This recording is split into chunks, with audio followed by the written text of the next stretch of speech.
So first over to you, Mr. Luebking. Perhaps not a small question, you can lay out for us the vision behind the next generation EU, please. Good morning from Brussels, and thank you so much for the invitation, and thank you so much, Alistair, for the introduction. We are really living in difficult and almost unprecedented times, and the way we respond to this ongoing crisis will certainly shape our lives for quite some time, for quite some years.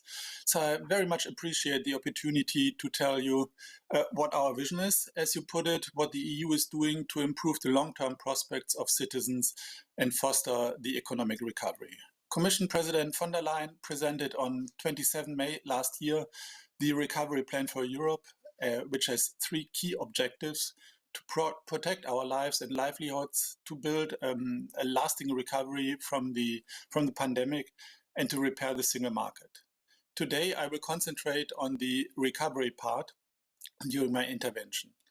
The recovery part includes a reinforced 7-year EU budget for 2021 until 2027 and a new instrument, New Generation EU, which is worth 750 billion euros and focusing on a sustainable and green recovery.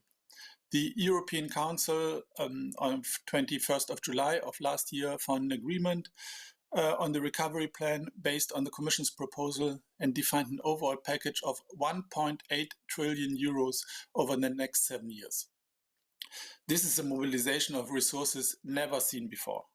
It shows that the EU is able to react quickly and united in the most difficult circumstances. Solidarity among Europeans is prominent in this response.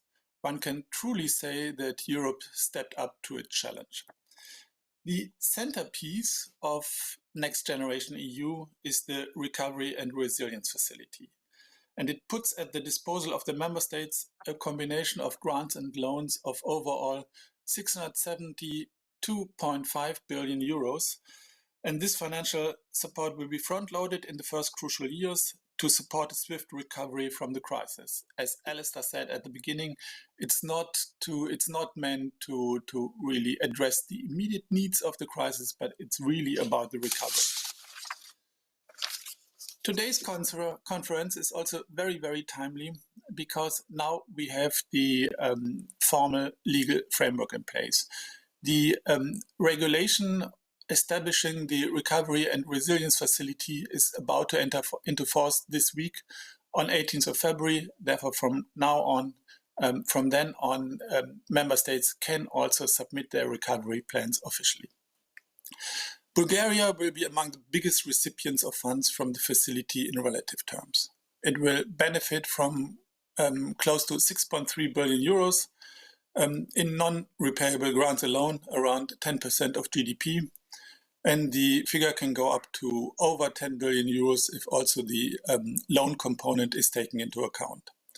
To receive the funding from these facilities, member states need to prepare a comprehensive recovery and resilience plan with relevant reforms and investment initiatives, which is really being discussed with the Commission before it is approved. What are our priorities in these plans? What priorities do these plans have to address? Our first priority is to make the recovery a sustainable and green recovery. We need to restore growth and make our economy better at the same time. And we can do that by embracing and accelerating the green and digital transitions. And according to the regulation, member states will need to devote at least 37% of total expenditures under the Recovery and Resilience Facility to the green transition and at least 20% to the digital transition. Addressing the climate and environmental crisis is the defining challenge of our time. The economic response to the COVID-19 pandemic offers a unique opportunity to relaunch our economies in a sustainable manner and accelerate the green transition. Bulgaria has a very specific role to play here. Bulgaria is the most carbon-intensive economy in the EU, and therefore the green transition is both urgent and critical for Bulgaria's future prosperity. The digital transition is also key to strengthen the social and economic resilience of the EU and the member states. their sustainable potential and job creation. The COVID-19 pandemic has accelerated the trend towards digital transition, but it has also shown the persisting divergences in digital uptake among member states. And this was already demonstrated at the beginning in the introduction by you, Alistair, by referring to the various digital surveys. Our second priority, which needs to be addressed by the national recovery plans, is that to use the funds to address the policy recommendations that member states have received in the context of the European semester, the EU's economic policy coordination mechanism. These are the so-called country-specific recommendations. And these recommendations provide guidance tailored to each country on how to boost jobs and growth, and of course still maintain sound public finances. It is crucial that these ambitious investment plans are coupled with equally ambitious reforms in key areas. And the key areas for the under the country-specific recommendations, this is decarbonization, the social dimension, the improvement of the business environment, and the governance of the public administration. Without these reforms, we will have less growth, no matter what the volume of the recovery plans is. This is why a credible and balanced combination of both reforms and investment must be at the core of national recovery and resilience plans. And the Recovery and Resilience Facility is, of course, not the only EU funding available to Bulgaria. Over the next 7 years, over the years of the MFF budget, Bulgaria should use all available national and EU funds. Besides the recovery and resilience facilities, these are the structural and investment funds. This is the Connecting Europe facility.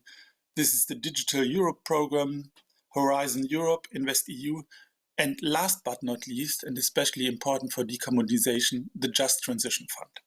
Besides that, of course, there's also funding available from the EIB, from the EBRD, and overall to fund funds to leverage private investments in order to boost its green and digital transition. Therefore, taking all that together and taking the Recovery and Resilience Facility as the centerpiece and the starting point of all of that, therefore it provides a unique opportunity to push forward the modernization of Bulgaria, making its economy more innovative and competitive and shifting it towards a greener and low-carbon system.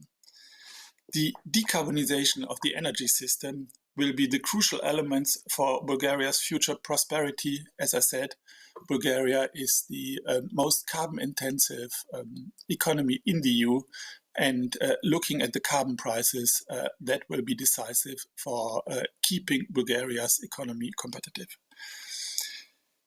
Coming more to the process, making the Recovery and Resilience Facility a success story requires a team effort. The Commission is working very, very closely with all the member states to support them in preparing the recovery and resilience plans, giving them guidance and answering their questions in order to ensure the right mix of investment and reforms. 18 member states, among which Bulgaria, have so far submitted a draft plan or shared the majority of components. So that really a proper discussion with the Commission is feasible. We appreciate very, very much that the implementation of the RRF is high on the agenda of Bulgaria. The national recovery and resilience plans was shared with the public and triggered a very useful public debate. The intensive and constructive dialogue and therefore the ownership of the plan by the whole Bulgarian society is very much welcome and should continue. All member states need to develop and submit plans that can bring the country's economic and social performance to a new quality level. I'm very confident that Bulgaria can live up to this challenge. Thank you very much for this today. And really, I'm wishing everyone a very constructive conference.